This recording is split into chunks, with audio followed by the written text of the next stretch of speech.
Narito ang mga pinakamainit na balita ngayong tanghali.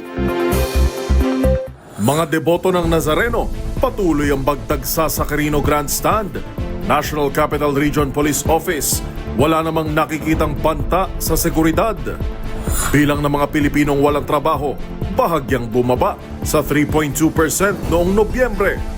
Philippine sports community nagluluksa sa pagkamatay ni two-time SEA Games gold medalist na si Mervin Guarte. Sa MBC TV correspondents, tricycle driver na nakitang kinaladkad ang pusa sa daan sa Malasiki, Pangasinan, kakasuhan. Sa MBC TV Sports, Pilipinas, pasok sa 2026 World Lacrosse Women's Championship sa unang pagkakataon. At sa showbiz battle, untold story ng Eraserheads mula mag-disband hanggang 2022 reunion, mapapanood sa kanilang docu-film sa Marso.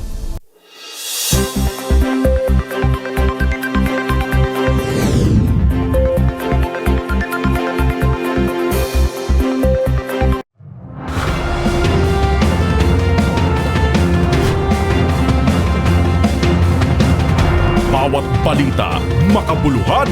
Bawat kwento, makapangyarihan. Boses ng Pilipino para sa Pilipino. Live mula sa MBC TV Studio. MBC TV Network News.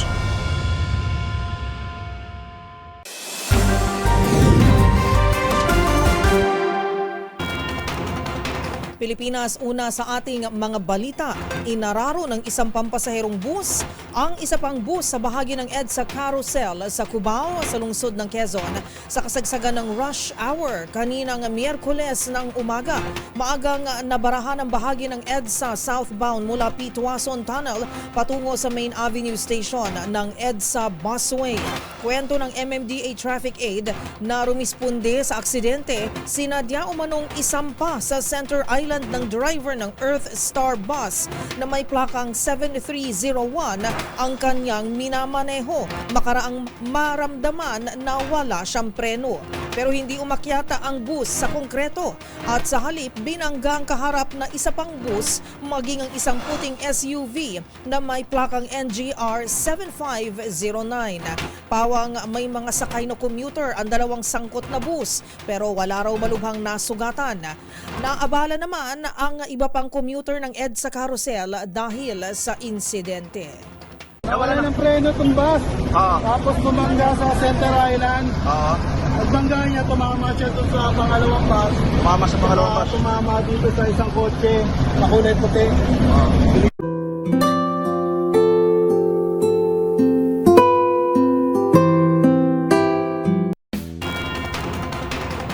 Samantala, tuloy-tuloy naman ang dagsa ng mga deboto ng Poong Jesus Nazareno sa Quirino Grandstand. Isang araw bago ang traslasyon. Ang mga pinakahuling sitwasyon dyan, ihahatid sa atin live ni Boy Gonzales. Boy! Bumagal ng bahagya ang pila sa ginagawang pahalik sa Jesus Nazareno sa Quirino Grandstand. Ito dahil sa ilang mga deboto na nagtatagal sa ginagawang pagpupugay at pagpahalik sa imahe kung saan nag-aale rin ng iba ng dasal sa kanila. Ang iba sa mga deboto halos 8 oras nang nakapila, kaya problema ng iba nito ay comfort room. Dapat na malayo at limitado ang mga portalet kung saan hindi pa nalilinis ang iba rito. Kaugnay nito, gumagawa na ng nalaman ng paraan ng ibang mga deboto na makahanap ng comfort room at nakikiusap sila sa mga nakapila na babalik na lamang, kaya binabantayan naman sa mga kasama nito sa pwesto. Sa kasalukuyan, as of 12 noon, ang estimate crowd dito sa Quirino Grandstand ay umabot na sa 25,667 ang bilang ng mga deboto na nagtungo sa ginagawang pahalik sa Jesus Nazareno sa Quirino Grandstand mula kaninang alas 7 ng umaga. Ang lagay naman ng panahon dito, makulimlim pa rin ang panahon at ang pila naman ay umabot na hanggang dito sa Rojas Boulevard. Para sa MBC TV Network News, ito si Boy Gonzales, una sa Pilipinas, una sa Pilipino. Maraming salamat, Boy Gonzales.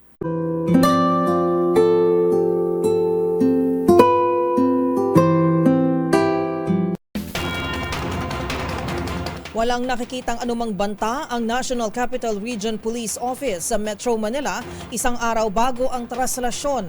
Ayon kay NCRPO spokesperson Major Mirna Diploma, handa sila sa security coverage sa kapistahan ng Jesus Nazareno at all systems go na sila para bukas. Mahigit 14,000 na NCRPO personnel at reinforcements mula sa iba't ibang rehiyon at ahensya ang nakadeploy mula Quirino Grandstand hanggang Quiapo Church.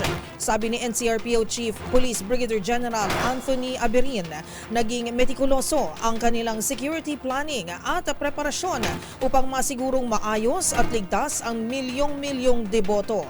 Mahigpit na ipatutupad ang pagbabawal sa paggamit ng backpacks, payong, alkohol, baril at mga vendor sa paligid ng Quiapo Church. Magpapatupad din sila sa key areas ng no-fly, no-drone at no-sail zones at likurban 500 meters ng event venues.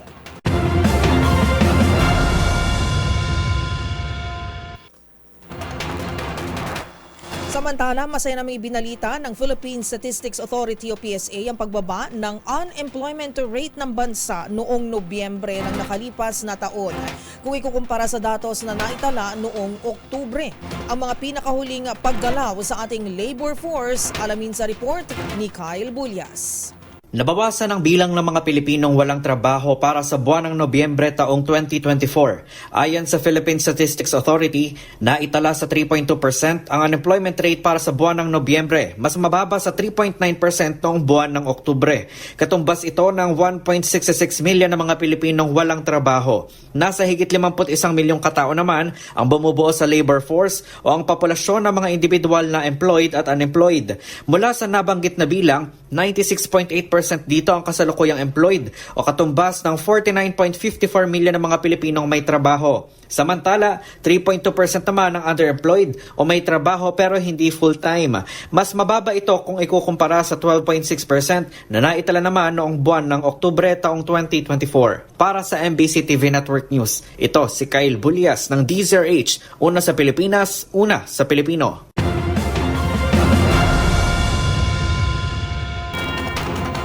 Sa iba pang balita, nanawagan ng isang senador sa Social Security System o SSS na sa halip na magtaas ng member contribution rates ay dapat habulin na lang nito ang mga pasaway na kumpanya na hindi nagbabayad ng kanilang buwis.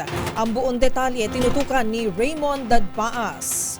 Hinimok ang pamunuan ng Social Security System o SSS ng unang tutukan ay ang mga hindi nababayarang kontribusyon ng mga delinkwente at non-compliant na kumpanya.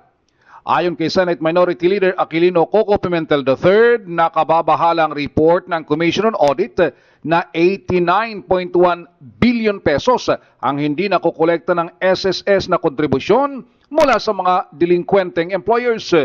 Para kay Pimentel, mas maganda na ito ang gawing prioridad ng SSS kaysa ang pagtataas sa member contribution.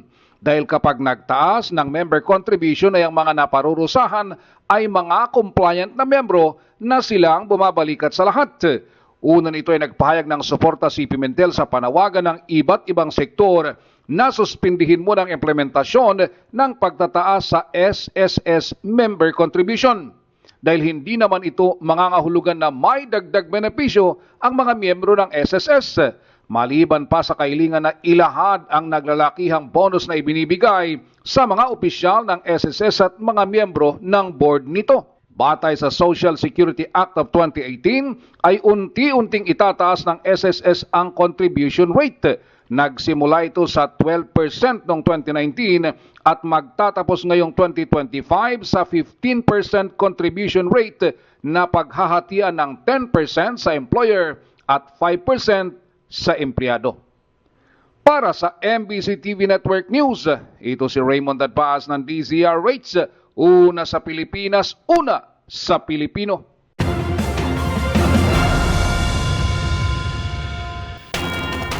Posible namang umabot ng 2 buwan ang forensic analysis na isinasagawa ng Philippine Navy sa submersible drone makaraang matagpuan ito ng mga mangingisda sa Masbate. At isa nga sa mga inaaral nila ay kung may military use ang kahina-hinalang device. Ang balitang yan tinutukan ni Edniel Parosa. Nagpapatuloy pa ang forensic analysis ng hukbong dagat ng Pilipinas sa nakuhang submersible drone sa karagatan ng Masbate. Ayon kay Navy spokesperson Commander John Percy Alcos, tatagal ng 6 hanggang 8 linggo ang pagsuri sa pinagmulan at gamit ng nakuhang instrumento. Pero hindi pa rin isinasantabi ng hukbo na baka magamit sa military application ang naturang gadget. Sa pulong balitaan sa Campo Aguinaldo, sinabi ni Navy spokesperson for the West Philippine Sea, Rear Admiral Roy Vincent Trinidad, na posibleng scientific o research ang layunin ng drone batay sa disenyo at kulay nito. Gayunpaman, aminado ang opisyal na malawak na ang pwedeng paggamitan ng mga datos na maaring nakuha ng submersible gaya ng temperatura at salination ng dagat. In today's world that information crisscrosses different dimensions, what is useful for academic purposes, for commercial purposes, for scientific research also has military applications. Natagpuan ng mga mangingisda ang submarine drone na may markang HY-119 noong Disyembre 30 at unang hininalang mula sa China. Bago ito, sinabi ni Admiral Trinidad na may nakita ring submersible ang militar noong Agosto at Setyembre ng nakaraang taon pero hindi pa isinasa publiko ang pagsusuri sa mga ito. Para sa MBC TV and Network News, ito si Edniel Parosa ng D0H. Una sa Pilipinas, una sa Pilipino.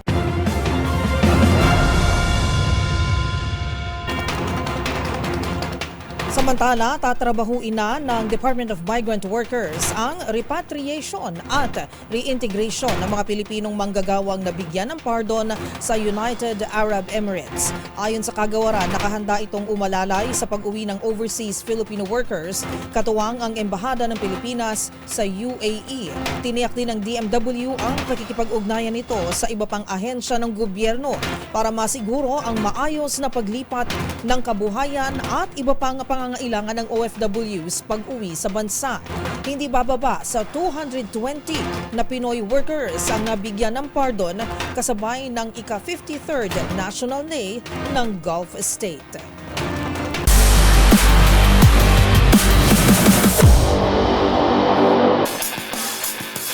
Nakapasok ang Pilipinas sa 2026 World Lacrosse Women's Championship sa kauna-unahang pagkakataon. Dinumina ng national sa mga squad mula Hong Kong at China para tuluyang masecure ang slot sa prestihiyosong kompetisyon. Ang mga detalye tutukan sa report ni Millie Borja. Gumawa ng kasaysayan ng Pilipinas matapos nitong makapasok sa World Lacrosse Women's Championship sa kauna-unahang pagkakataon. Nag-qualify ang Philippine Women's Lacrosse Team sa prestihiyosong kompetisyon matapos nitong duminahin ng Hong Kong kahapon with 14-2 final score sa 2025 Asia-Pacific Women's Lacrosse Championship na ginanap sa Australia. Isang araw bago ito, una nang tinalo ng Nationals ang China with another dominating victory 15-3. Maliban sa ito ang kauna-unahang pagtapak ng Pilipinas sa World Championship, marka rin ito ng magandang karera ng Nationals dahil mula sa pagiging unranked, tinalo nito ang world number 16 na Hong Kong at number 19 na China. Sasamahan ng Pilipinas ang Chinese Taipei at Australia na una nang nakasecure ng slot sa Women's Championship na gaganapin sa Tokyo, Japan sa susunod na taon. Bago ito, muling sasabak ang Nationals sa laban ngayong araw, January 8 kontra Australia. Para sa MBC TV Network News, ito si Millie Borja, una sa Pilipinas, una sa Pilipino.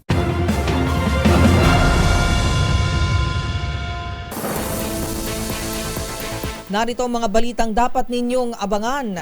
Philippine sports community nagluksa sa pagkamatay ni two-time Southeast Asian Games gold medalist Mervin Guarte. Para sa MBC TV Global, bagong hypersonic missile ng North Korea sinubukan kasabay ng pagbisita ni US Defense Secretary Blinken sa South Korea or US Defense Secretary Austin. Sa showbiz pati, Jody Santa Maria magpapahinga muna sa showbiz para magbalik eskwela at kumuha ng master's degree. At sa experts' opinion, mga kambal, totoo nga bang may tinatawag na twin language? Lahat ng yan sa pagbabalik ng MBC TV Network News.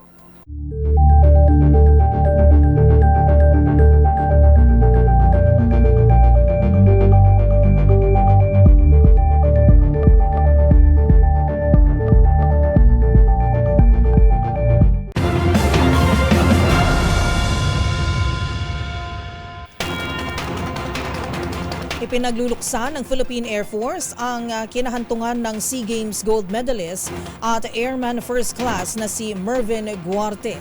Ayon kay Philippine Air Force spokesperson Colonel Bon Castillo, magbibigay sila ng full support at assistance sa iniwang pamilya ni Guarte na nasawi matapos saksakin sa Calapan City sa Oriental, Mindoro. Gayon din may kipag-ugnayan umano ang Air Force sa kapulisan para sa agarang pagresolba sa kaso, lalo't hindi patukoy ang salarin sa naturang krimen. Nabatid na natutulog si Guarte ng tarakan ng kitchen knife ilang sandali lamang makaraang makipag-inuman sa lugar ng kaibigang konsehal. Itinuturing ngayong persons of interest ng PNP ang mga nakasama sa nasabing selebrasyon.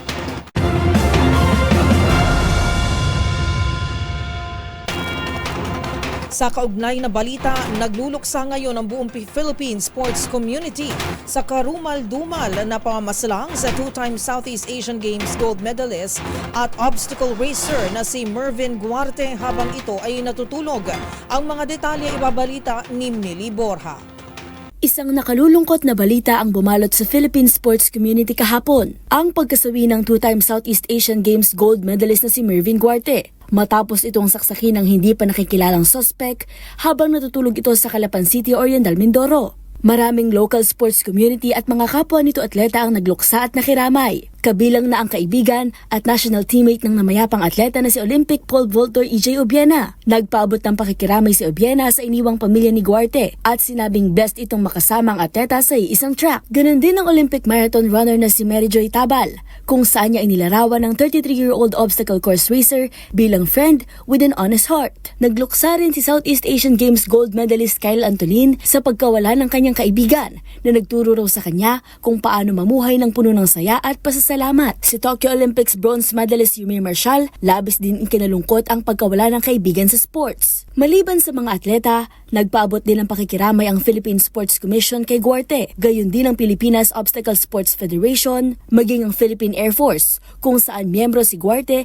bilang Airman First Class o A1C. Kinundina ng mga organisasyon at mga atleta ang pagkamatay ni Guarte at humiling na mabigyan ng agarang hustisya ang mga taong naiwan ng pumanaw na multi-medalist athlete. Nagwagi ng ginto ang tubong Calapan City na si Guarte sa 32nd SEA Games sa Cambodia taong 2023 sa sport na obstacle course racing. Bago ito, una na niyang nakuha ang ginto sa 2019 SEA Games nang duminahin ng men's 5 km ng OCR event. Maliban dito, hawak din ni Guarte ang 2 silver medal mula 2011 edition ng sport naman na track events. Para sa MBC TV Network News, ito si Millie Borja ng DZRH TV, una sa Pilipinas, una sa Pilipino.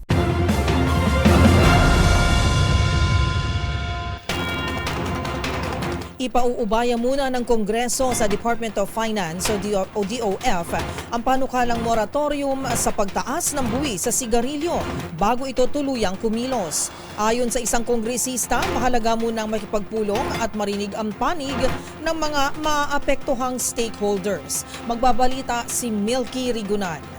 Hihintayin muna ng Kongreso ang posisyon ng Department of Finance at mga stakeholders sa panukalang moratorium sa pagtaas ng buwis sa sigarilyo. Ayon kay Albay Representative Joey Salceda, chairman ng House Committee on Ways and Means, mahalagang malaman muna ang posisyon tungkol dito ng DOF bago magtakda ng direksyon ang komite. Sabi ni Salceda, sa datos, umaabot sa 129 billion pesos ang nawalang revenue sa gobyerno dahil sa mga sigarilyo na smuggled at hindi napapatawan ng buwis. Paliwanag pa ni Salceda, napakamura na ngayon ang pagbili ng sigarilyo online o by bulk at mas mababa ito ng 1/3 sa presyo ng tax at legal cigarettes. Sa report naman ng National Nutrition Survey, tumaas ng 5% ang mga naninigarilyo sa bansa mula 2021 hanggang 2023 dahil sa paggamit ng vape lalo na ng mga kabataan. Dahil din sa vape, sinabi ni Salceda, hindi nakatulong ang layuning mabawasan ang mga naninigarilyo kapag itinaas ang buwis sa sigarilyo. Dagdag pa ni Salceda, hintayin ng komite ang posisyon ng DOF bilang tagapagpatupad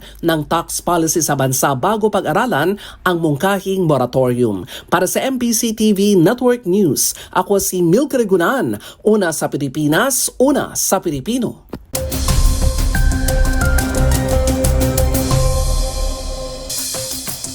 Para sa ating ulat panahon ngayong araw ng Miyerkules, bagsak ang mga temperatura sa halos sa buong Luzon dahil sa sani-puwersang epekto ng hanging amihan at shear line.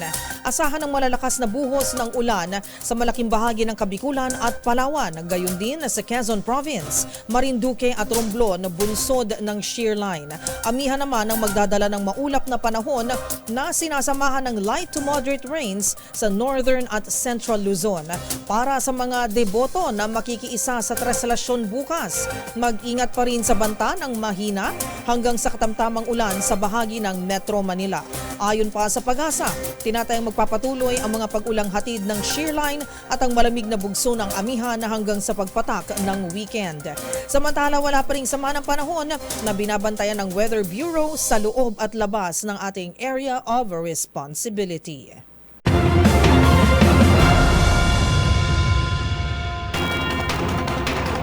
Nagbabalik po tayo sa MBC TV Network News. Nagkaroon lamang po tayo ng bahagyang technical problems. Pero ngayon po ay balikan naman natin ulit ang report ni Edniel Parosa. Tiniyak ng militar na mayroon itong kapabilidad na makadetect at makaiwas sa cyber intrusion gaya ng hacking. Ginawa ni AFP spokesperson Colonel Francel Padilla ang pahayag sa Campo Aguinaldo sa harap ng ulat na tinarget ng Chinese hackers sa mga datos ng sundalo maging ng presidente ng Pilipinas. Ayon kay Padilla, kabilang sa mga ginagawa ngayon ng AFP ay ang koordinasyon sa mga kaalyadong bansa at mahigpit na pakikipag-ugnayan sa mga kapwa-ahensya ng pamahalaan, pero hindi kinumpirma ng opisyal ang report na napasok ng hackers ang ilang sensitibong impormasyon ng Malacanang o maging ng militar. Nabatid na may binuong cyber command ng AFP. Katuwang ang intelligence command nito lamang nakaraang taon, paglalarawan ni Padilla na isa ring cybersecurity expert. Daily occurrence o halos pangkaraniwan na lamang ang mga ganitong pag-atake sa panahon ngayon. Very close coordination in terms of our ally partners na rin. No? So dito sa mga, even in our exercises, kasama na ang cyber natin dyan. Cyber security defenses, kasama na sa balikatan exercises and other exercises that we hold. And over and above that, malalim na rin yung coordination natin with different agencies because cyber is actually, cybersecurity is the concern of everybody and hindi lang siya sa AFP. Sa pinakahuling command conference itong AFP anniversary noong Disyembre, sinabi ni AFP Chief of Staff General Romeo Bronner Jr.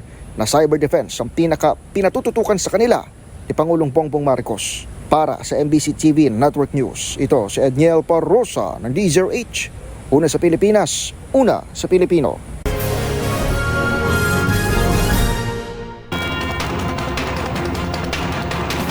Nagsagawa ng test run ang North Korea. Alright. Take 2 po tayo. Nagsagawa ng test run ng North Korea ng kanilang pinakabagong hypersonic missile nito lamang Lunes. Yan at iba pang mga napapanahong balita mula sa iba't ibang panig ng mundo sa Global Headlines Report ni James Galangue. Balita mula sa North Korea. Naging matagumpay ang test launch ng pinakabagong North Korean hypersonic missile noong Lunes. Namataan ang missile sa 1,100 kilometers ang taas mula sa South Korea bago ito bumagsak sa karagatan sa pagitan ng Korean Peninsula at Japan. Ayon sa kanilang state media, gagamitin raw umano ito ng bansa bilang karagdagang armas laban sa mga kaaway nitong bansa sa Pasipiko. Samantala, niyanig naman ng isang 6.8 magnitude earthquake ang Tibet sa China na ikinasawi ng hindi bababa sa 120 katao at ikinasugat ng nasa halos 200 individual. Ayon sa mga otoridad, aabot sa mahigit 3,000 na mga kabahayan ang nasira at halos 400 naman ang natrap mula sa mga gumuhong gusali. Kasabay pa nito ay ang pagpalo ng malamig na negative 18 degrees Celsius na siyang naging dagdag pasakit para sa mga nawalan ng tirahan. Naramdaman din ang pagyanig sa mga karatig nitong bansa tulad ng India, Bhutan at Nepal.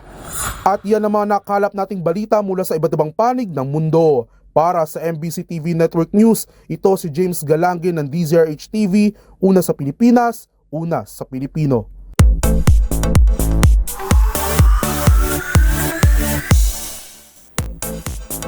Sa pagsisimula ng taon, nakaset na rin ang panibagong goal ni Jody Santa Maria bilang buhay estudyante. Dahil dito ang aktres, break daw muna sa showbiz para naman sa kanyang master's degree. Naritong report ni Showbiz Angel. Ngayong 2025, pansamantalang magpapahinga sa showbiz si Jody Santa Maria. Ito ang inanunsyo ng 42-year-old actress bilang pagbibigay daan sa kanyang pag-aaral. Si Jody kasi magbabalik eskwela para kumuha ng master's degree in clinical psychology at ang focus niya nito, family and marriage therapy. Si actress, kahit noon pa may hindi naman nawala sa kanya ang goal na makapagtapos sa pag-aaral. Bukod kasi sa pag-arte sa harap ng kamera, naniniwala itong she can do so much more. Kaya naman si Jody humahanap lang daw ng tamang timing. At isa nga sa mga dream nito kapag nakapagtapos ay magbukas daw ng isang clinic para mas maging accessible anya ang mental health care sa publiko. Kung matatandaan, taong 2021 ang graduate si Jody sa kursong Bachelor of Science in Psychology sa Southfield International School and Colleges, habang minsan din itong pumasok sa Center for Asian Culinary Studies kung saan naging classmate pa nito ang kanyang anak na si 30.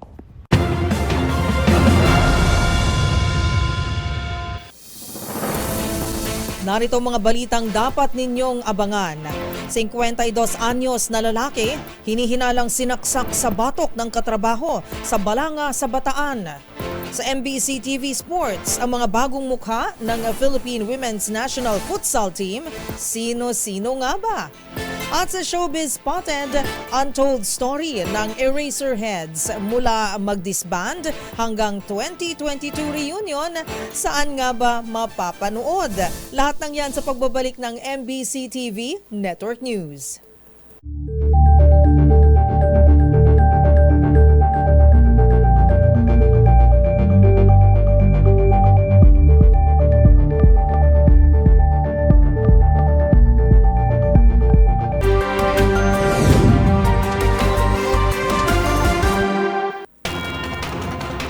Sa pagpapatuloy ng ating balitaan, isasara ang ilang kalsada sa Davao City para bigyang daan ang isasagawang Peace Rally ng Iglesia ni Cristo kung saan higit 300 katao ang inaasahang lalahok. Yan at ang iba pang mga rumarapidong balita mula sa probinsya. Hatid ng iba't ibang istasyon sa ilalim ng MBC Media Group.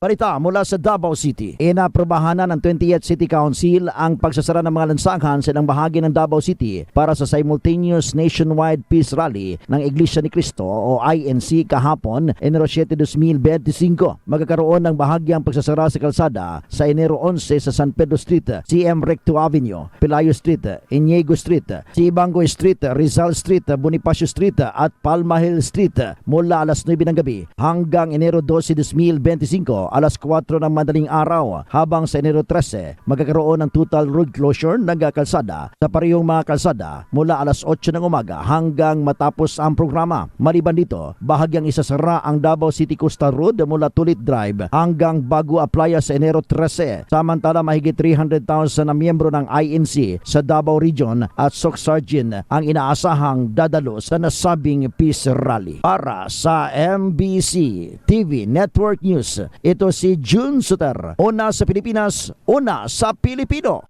Isang 52 anyos na lalaki ang natagpuan patay sa barangay Dangkol, Balanga City, Bataan, na natagpuan ang biktima na may nakabaong kutsilyo sa kanyang batok.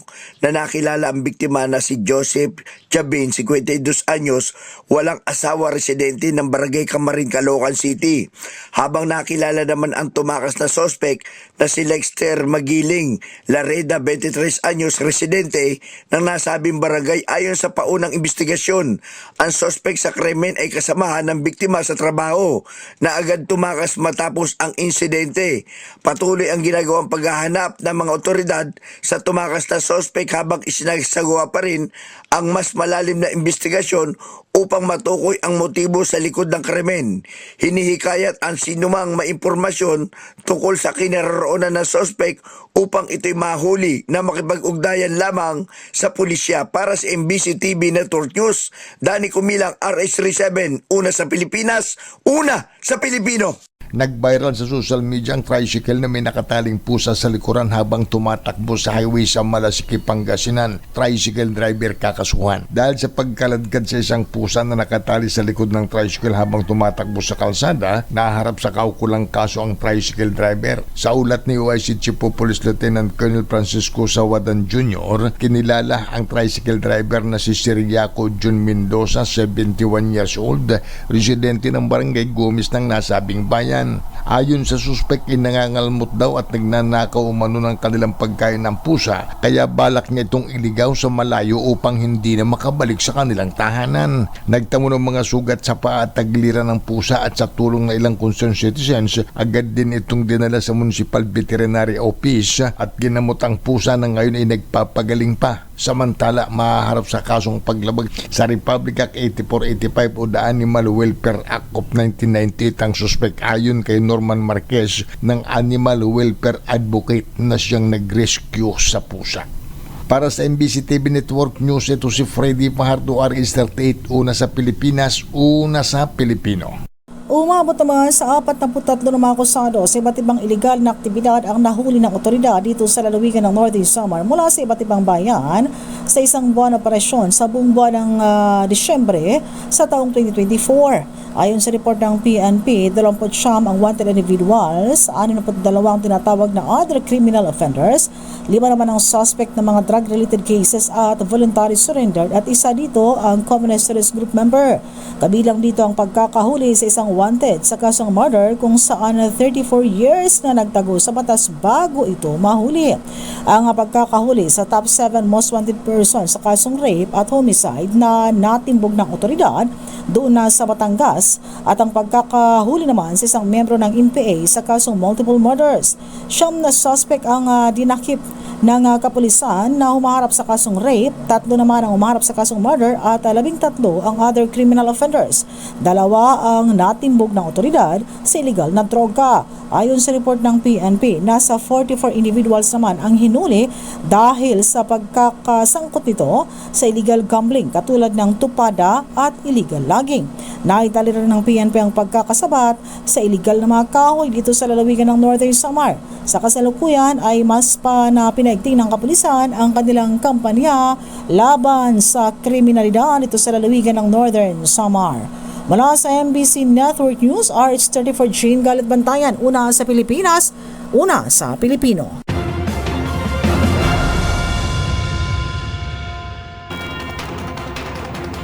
Magsisilbing radio partner ng Department of Budget and Management o DBM ang DZRH-MBC para sa gaganaping Open Government Partnership sa susunod na buwan. Ayon sa ahensya, bahagi ito ng pagkilala sa mahalagang tungkulin ng media bilang watchdog ng publiko sa pagtitiyak ng isang transparent at mapagkakatiwalaang pamahalaan. Ang buong kwento tinutukan ni Rose Babiera. Ginanap ang Memorandum of Agreement o MOA signing sa pagitan ng Department of Budget and Management at mga partners nito, kabilang ang DZRH Manila Broadcasting Company Media Group, para sa ilulunsad na Asia and the Pacific Regional Meeting na gaganapin sa bansa sa darating na Pebrero.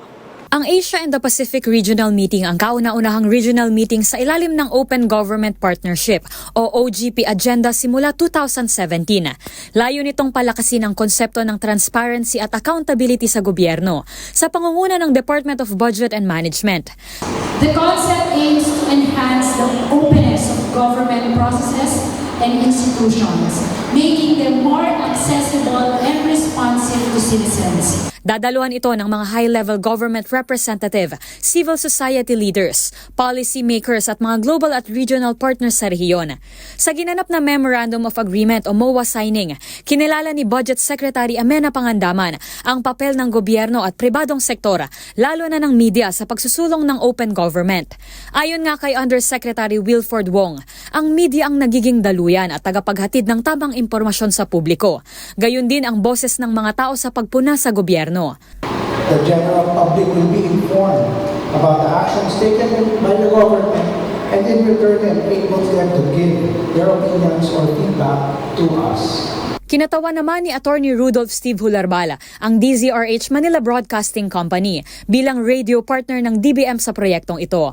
Kabilang din ang Presidential Communications Office, Inquirer Interactive Incorporation, Manila Bulletin at Digital Out of Home Philippines sa mga partner ng kagawaran. Ang Asia and the Pacific Regional Meeting 2025 ay gaganapin sa 5 hanggang 7 ng Pebrero sa Taguig City. Para sa MBC TV Network News, ito si Rose Babiera ng DZRH TV. Una sa Pilipinas, una sa Pilipino.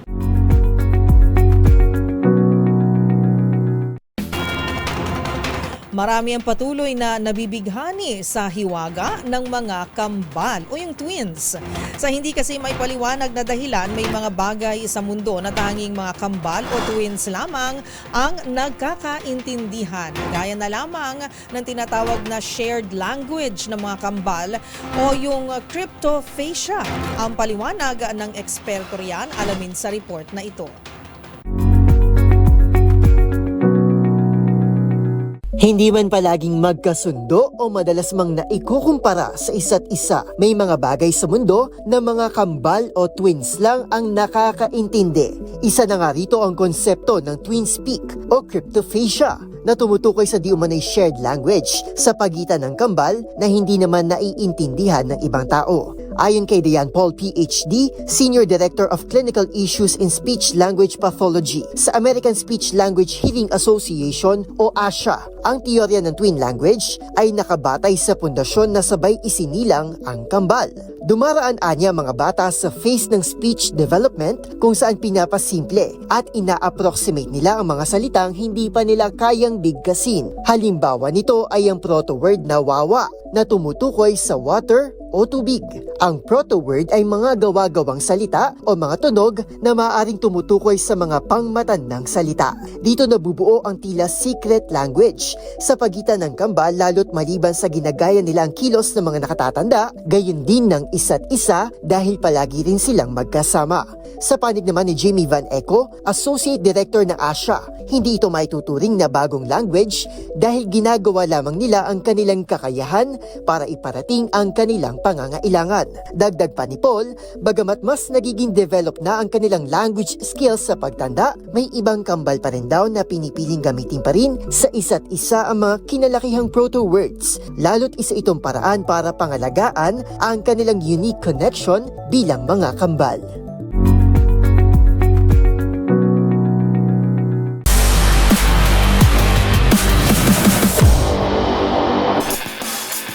Inanunsyo na ang 14 women roster ng Philippine Women's National Futsal Team na sasabak sa AFC Women's Futsal Asian Cup 2025 qualifiers. Kasabay niyan, ipinakilala na rin ang bagong head tactician ng national team. Ang mga detalye, tinutukan yan ni Millie Borja. Inilabas na ng Philippine Football Federation ang roster ng Philippine Women's National Futsal Team na sasabak sa AFC Women's Futsal Asian Cup 2025 qualifiers. Gaganapin ang naturang tournament sa Uzbekistan mula 11 ng Enero hanggang 19. Ang bagong roster ay binubuo ni Sheena Bores, Shelley May Cadag, Sara Castañeda, Judy Coloni, Alicia De Campo, Isabella Flaningan, Catherine Graversen at Katrina Gilu. Kukumpletuhin naman ni Samantha Huge, Lucel Mendaño, Vendel Nuera, Regine Ribosora, Kyla Santiago at Dainesa Tolentin ang nationals. Ayon sa PFF, masusi nilang pinili ang mga atletang magiging bahagi ng Philippine squad sa pamamagitan ng isang talent identification camp noong Disyembre. Samantala, ipinakilala naman bilang bagong shot caller ng team ang Barcelona-born coach na si Rafa Merino. Unang makakaharap ng nationals ang Kuwait sa Sabado alas 9 ng gabi bilang bahagi ng kanilang Group C campaign. At yun ang mga latest updates sa mundo ng sports. Para sa MBC TV Network News, ito si Millie Borja, una sa Pilipinas, una sa Pilipino.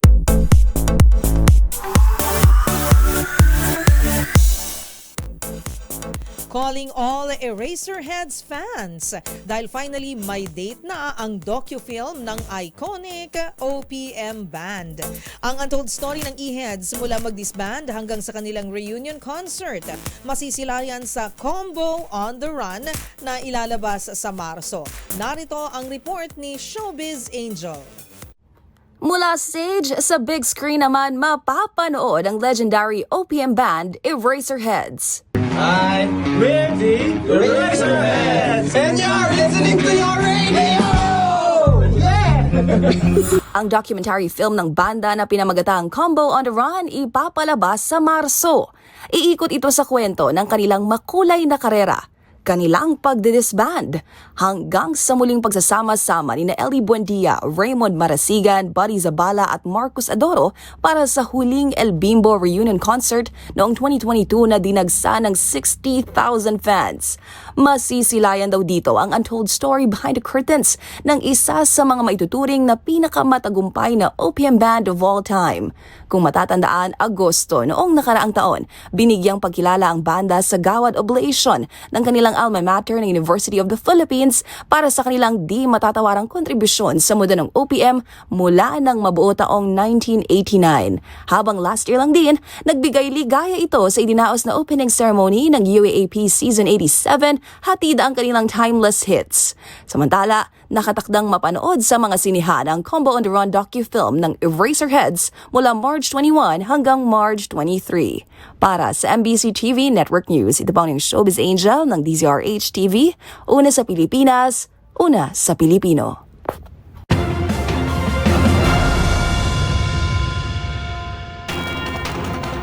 Maraming salamat, Showbiz Angel. At yan ang mga nakalap naming balita ngayong araw ng Miyerkules. Bukas, sa agpangan po natin ang paspasang balitaan para sa paglalakbay ng Puong Jesus Nazareno mula sa Quirino Grandstand. Pabalik naman po yan sa Quiapo Church. At syempre, antabayanan nyo rin po ang ating mga live coverages. Nagsimula na rin po yan ngayong linggo po hanggang sa puong pagdating po ng Puong Nazareno naman po sa darating na Huwebes. Sa ngalan naman po ng aking partner na si Yuel Reyes, ako po si Karen Oyong para sa mga balitang makabuluhan, mga kwentong makapangyarihan, hatid ng boses ng Pilipino para sa Pilipino. Ito ang MBC TV Network News. Una sa Pilipinas, una sa Pilipino.